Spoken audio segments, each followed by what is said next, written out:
you've got to look at the folks, especially on the business side, and say, the relationship's one thing, but then the mission also counts, and our ability to execute the mission, to fly through the tactics and really do the necessary heavy lifting. Hey, we need both. So assess your teammates and your relationships in business through their character, through their authenticity, but make sure they're putting in the work, because you can't bring donuts, for example, to sales meetings. You got to bring solutions, and you need teammates who are tactical, who are able to execute, as well as that have the relationship and core values necessary to execute and win.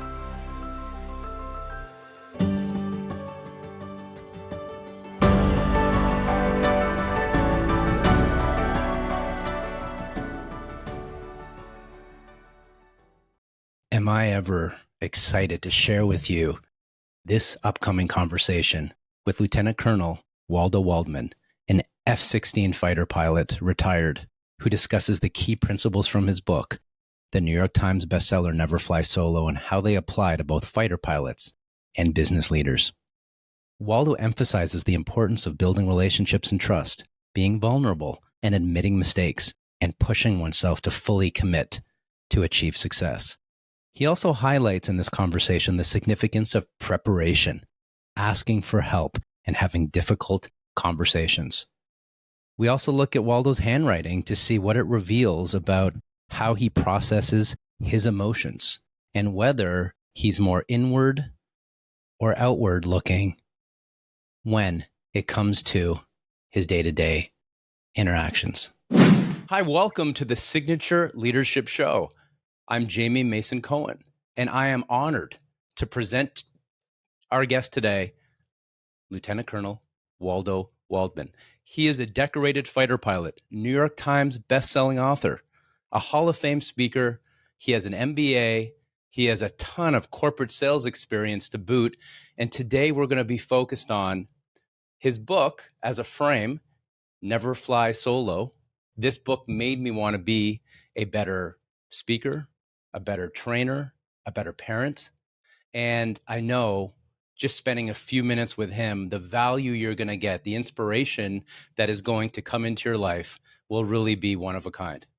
Waldo, thanks for being a guest. You got it, Jamie. Happy to be here, my friend. I'd like to start with your book, Never Fly Solo. Why did you name it that title? So obviously I was a fighter pilot, and most people think that fighter pilots strap into their jet and they're out there flying on their own and doing their missions. But you always have a wingman or a teammate, somebody who's part of your formation to build situational awareness and to allow you to accomplish the mission. And there's so many analogies to life when you're out there as an entrepreneur, as a sales leader, as a manager, to be able to build relationships where you can say the three most important words in life, which are I need help, is the key to success, because you can't solve every problem. You can't hit every target. You can't win every mission. However, when you have relationships with others and realize that your teammates are on your wing, that's how collaboration leads to success, and how you really can achieve victories in this volatile world that we're in. And what does it mean to be a wingman, both in your experience as an F-16 fighter pilot and also in business? When we flew together, first and foremost, there had to be this foundation of core values, Jamie. You know, the fact that we were trustworthy, we had integrity, we were accountable for our actions, we showed up prepared, we got our egos out of the way. This culture, this blood, this DNA that started with the individual and spanned to the rest of the squadron is how we created that Top Gun mentality, I call it, that wingman relationship, people that you trusted. And so if you look at it in life, even you and I getting to know each other, and anybody that's in my life, we have to have this strong foundation of trust. There has to be this authentic connection, this respect on those core values. And so in business, I think that's foundational to have that type of core value connection. But also, hey, you know, like I said, you got to be skilled. I flew many years, and there were people that I liked and trusted as human beings, but I didn't necessarily trust them in the air. They didn't have the skills. And so looking around the teammates that are part of your business, your squadron, your ecosystem of success, you've got to look at the folks, especially on the business side, and say, The relationship's one thing, but then the mission also counts, and our ability to execute the mission, to fly through the tactics and really do the necessary heavy lifting. Hey, we need both. So assess your teammates and your relationships in business through their character, through their authenticity, but make sure they're putting in the work, because you can't bring donuts, for example, to sales meetings. Right? You got to bring solutions, and you need teammates who are tactical, who are able to execute, as well as that have the relationship and core values necessary to execute and win. And on that note, Waldo, you mentioned in the book this phrase, push it up, to push it up with the team. Can you elaborate on both Yes. in war, but also in business? It's funny because that was the theme of my 14-minute keynote in Las Vegas yesterday for 10,000 Cisco sales reps. It was all about pushing up. It was about unleashing the power of you, that person staring back at you every single day who you need to trust above all else, who you need to know that you can rely on and depend on to do the work. But when we cross the combat line, what's called the FIBA, the forward edge of the battle area, you go master arm hot, like missiles alive, and then you normally say commit, which means you got to push up the throttle, go to full power if you need to. We're accelerating. We're going after the enemy. We're executing the plan. There's no turning back. You're all in. And so when we look at ourselves and our ability to execute despite economic uncertainty, supply chain challenges, life issues, work-life balance, stress, change, being overwhelmed. Hey, when you push up that throttle, it means you're fully committing yourself to executing. And that's a hard thing to do, especially when you're not sure of the outcome, especially when there's enemy aircraft and missiles coming across the border. So that's the test of leadership. That's the test of resilience. That's the test of building trust. How do you operate and push it up, even though you may want to pull it back? Because ultimately, as business partners, as people building relationships, and maybe as parents, others are dependent on you to push it up. And it's easy to do so when the skies are blue and there's no enemy in the air, right?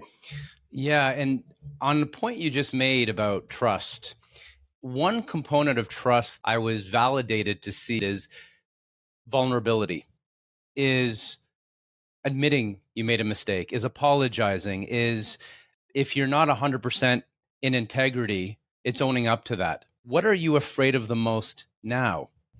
What was refreshing to me in the book and caught my attention instantly is your willingness to put your ego at the door and admit that you're imperfect and that you do have self-doubt and anxiety. I took a page to my wife and I said, I'm interviewing this fighter pilot who I've gotten to know, and he's admitting that he has anxiety, that he has self-doubt, that he was claustrophobic, just like me. And it gave me permission to take down the mask that sometimes I put up. Yes, sir. Like many men do, because that's how we were raised. So back to that question, what are you afraid of the most, and how do you overcome those fears or deal with them? It's a great question, Jamie, and I want to commend you on doing the legwork that a lot of interviewers don't do. You know, I do a lot of these podcasts, digging deep. That's how you are. You're a relationship builder. You dig deep. And I'm grateful that you read my book and took some stuff out of it. And, we're always growing as human beings. I'm 56. I've got a 13-year-old who suffered through some healthcare challenges. I'm not happily married, but there are occasional marriage missiles, right? Having an argument with my twin brother right now. Egos are getting in the way. When you have identical twins and siblings, people could relate, But we're always on this trajectory of growth. We're always growing. I think what I'm mostly afraid of is being average. And what I mean by that, it's like I'm always pushing myself to improve. I'm always pushing myself to get better, to expand my business, to expand my life, et cetera. And it's not a good fear, I think. It's like, the thing that gives me validity in saying, like, my business is solid and it fluctuates, and I'm fortunate, but I still have some panic moments like we all do. It's okay with being average. It's okay with not having to do more. It's not having to, quote unquote, succeed. Many of us need to just put our jets in the hangar after flying all our kick-ass combat missions, so to speak, and just retool and refuel our mentality.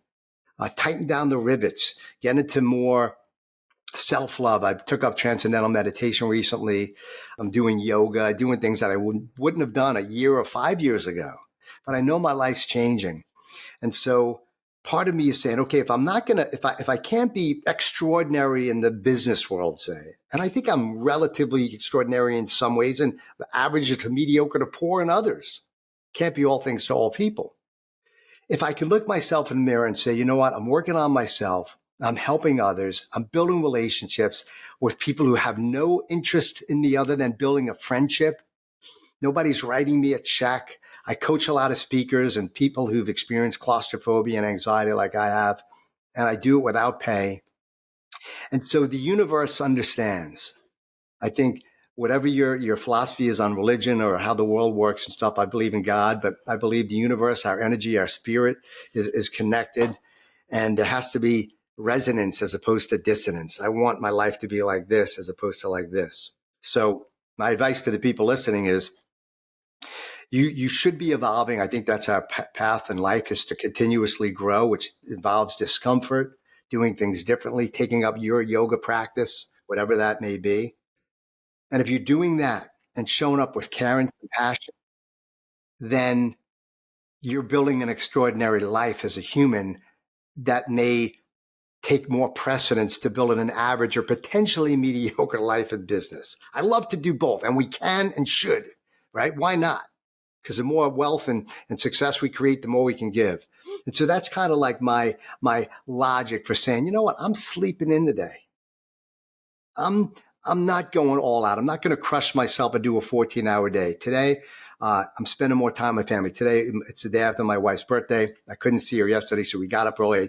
We went for a nice breakfast. We went shopping, food shopping, furniture shopping. And as you know, most husbands love doing that, right?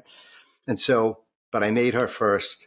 And that's, I think, hopefully making me feel more accepting of being lazy today in my business life, because we have our relationships and our loved ones count. Hope that makes sense. Yeah, I do yoga and I find it just grounds me. And when you said not wanting to feel average or ordinary, for me, the word I say is not being successful enough.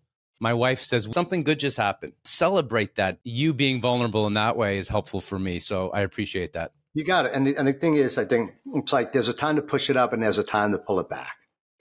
That's the key. And that's what I'm learning as I get older. You can push it up, but hey, guess what? You're going to run out of fuel. If you're always an afterburner, your airframe's going to get a little bent. You need to tighten down the rivets. You need to refuel and retool, like I mentioned before. And then, and so just being aware of that. And sometimes our friends, our peers who love us enough and know us enough need to make sure that we pull it back. But it's also, hey, work-life balance is important. But when you're in the cockpit, when you're doing the work, being mission ready, if you can see part of that, is, hey, when I'm here, we are prepared. We're making things happen. We're fully present, kicking butt, right? This isn't a side hustle. I don't believe in side hustles. You want to go all in, you want to be a Top Gun, go all in, take the risk. Take that leap.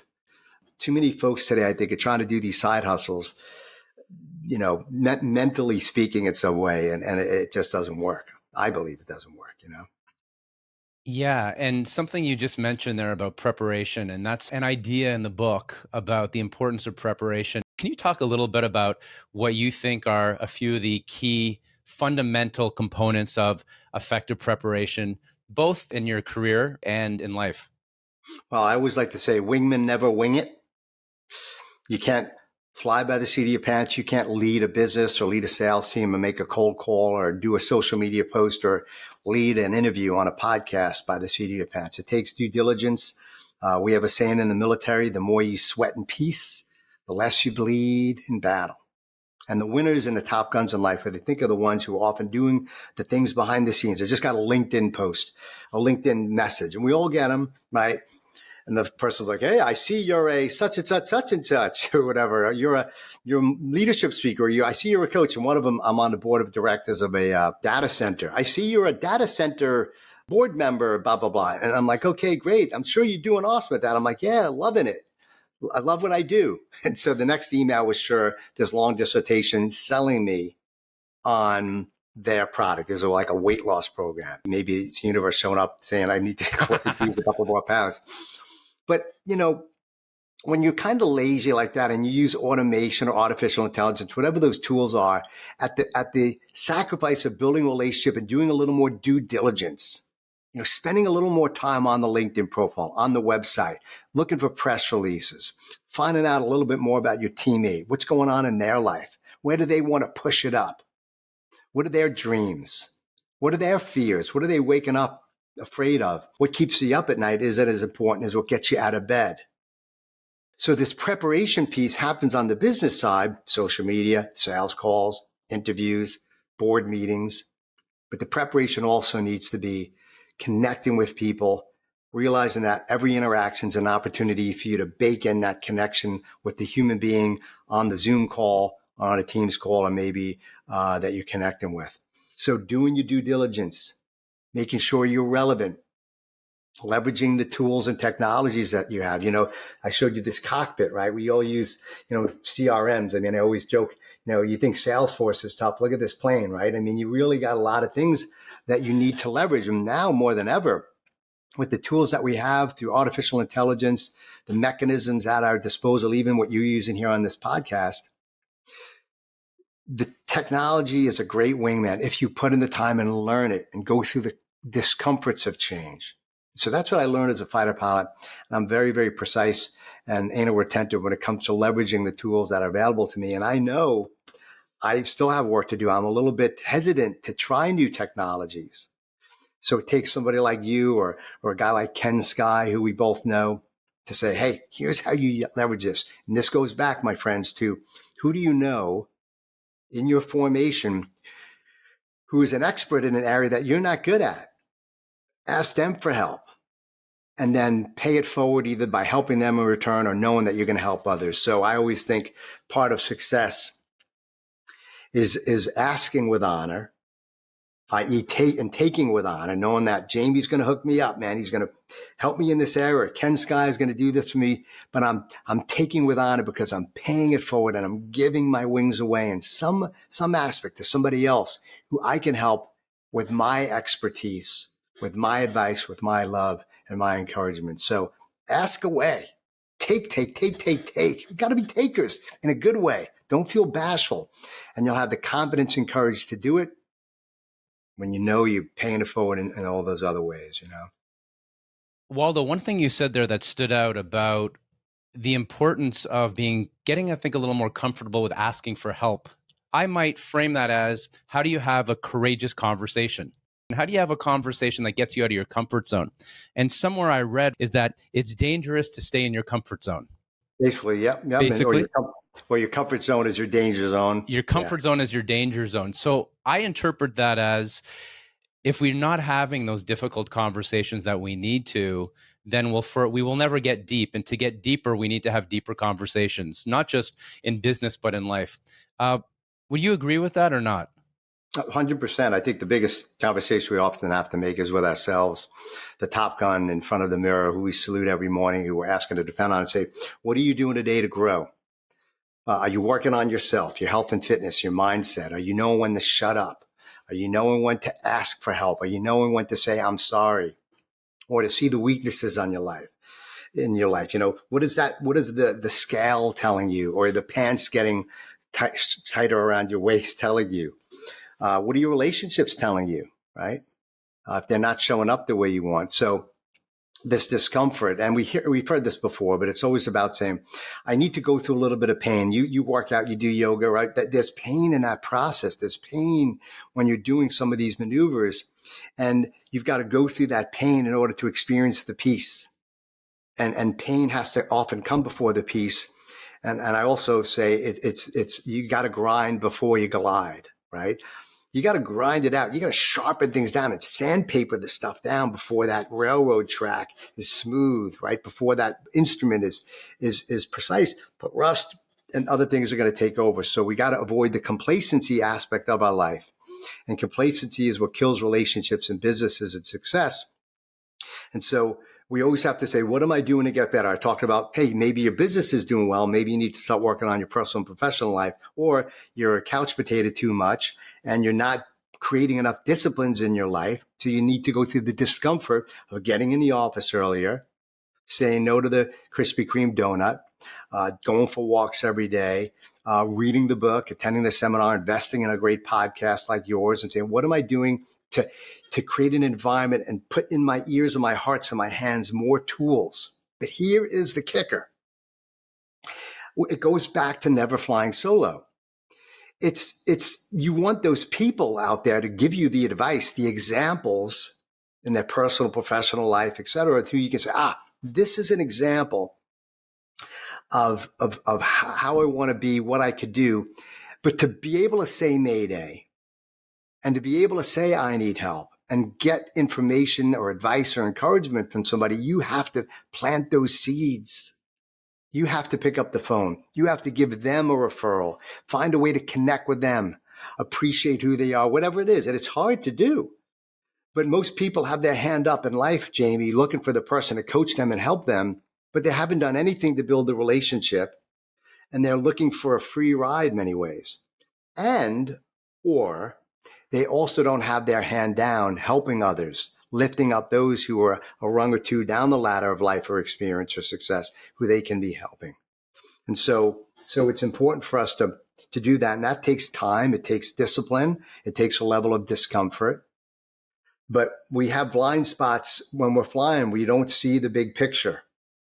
And our wingmen can look over their shoulder and see see what we can't see and build a perspective. And so others have that perspective. Others may have the experience.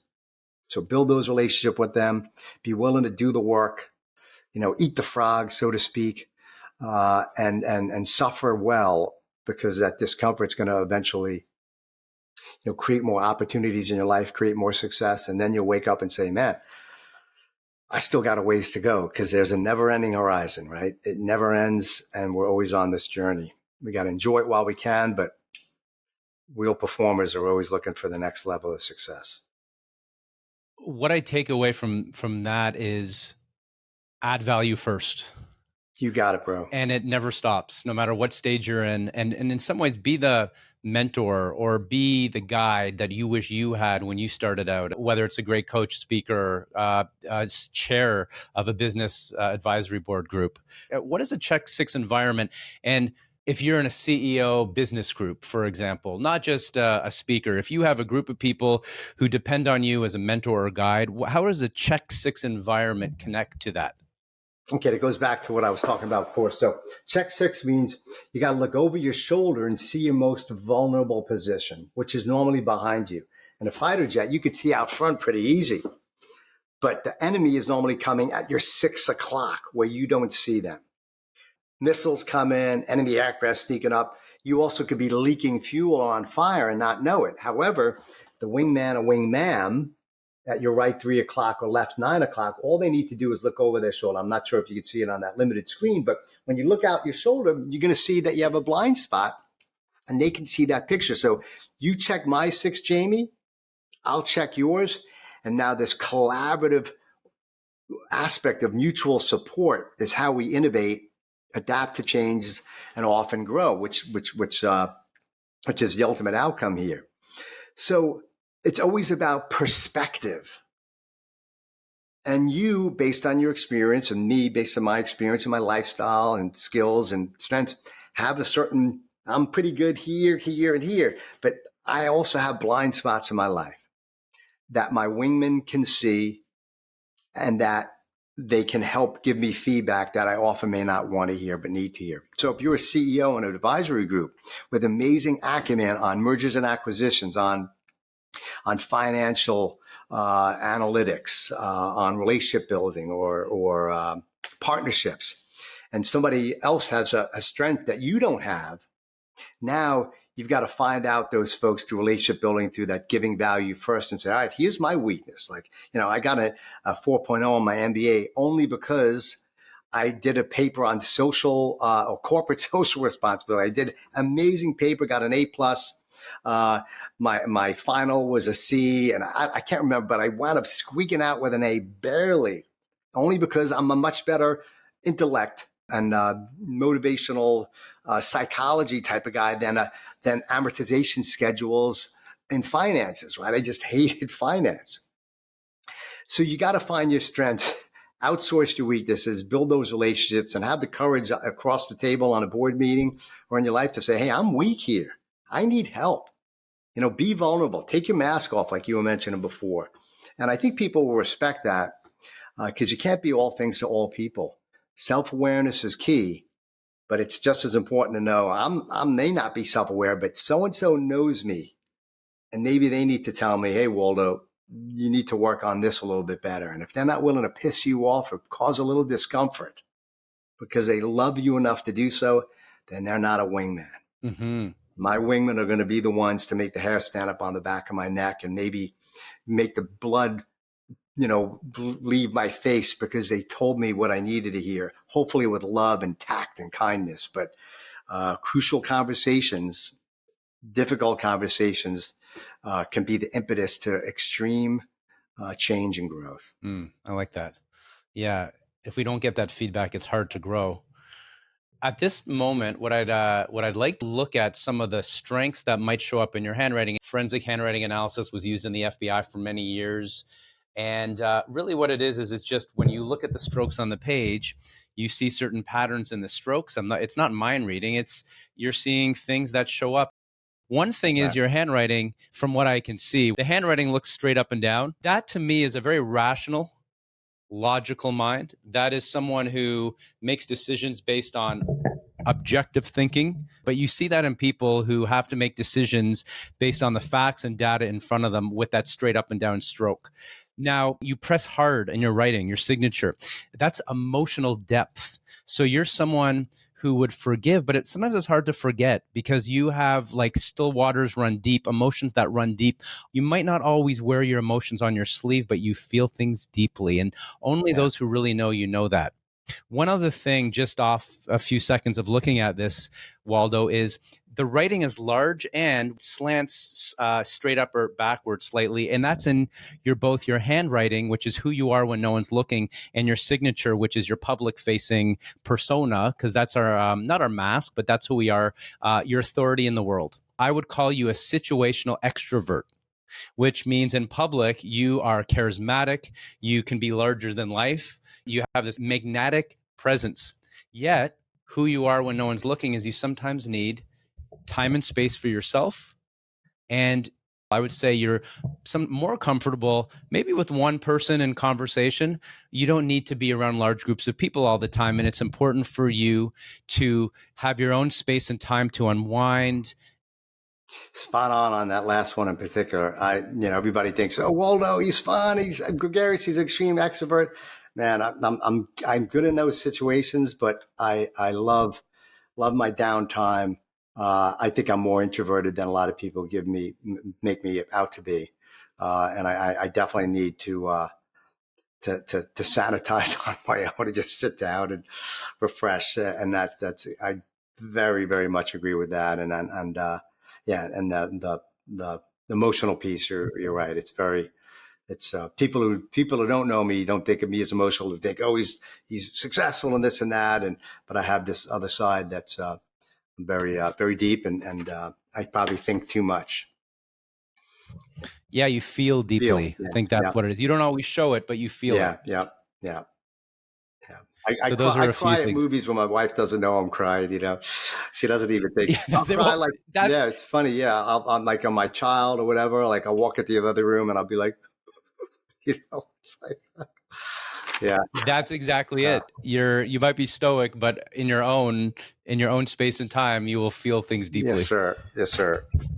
Amazing. Well, Waldo, it's been a pleasure and an honor. I appreciate your time and your insights. What's one thing you want to be celebrating a year from now? Oh, man. I love to say my book on fear and courage is going to be out. Got to get my butt in gear and make it happen. I've been focused on my family a lot this past year, and things are going much, much better there with my son's health, et cetera. I lost both my parents. It was a tough go.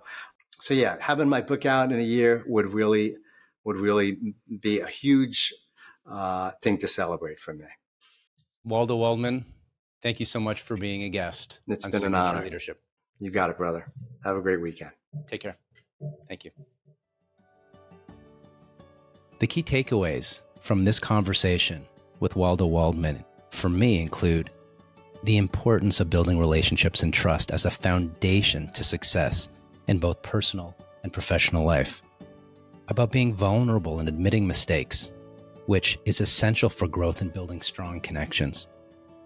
He also really got across to me how fully committing to goals and pushing yourself to execute is a key principle that needs to continue to happen throughout your life. We spoke about preparation, both in terms of knowledge and building connections, as crucial for achieving desired outcomes. And what really resonated with me was his willingness to ask for help and to have difficult conversations as a component, as a key component of his own development.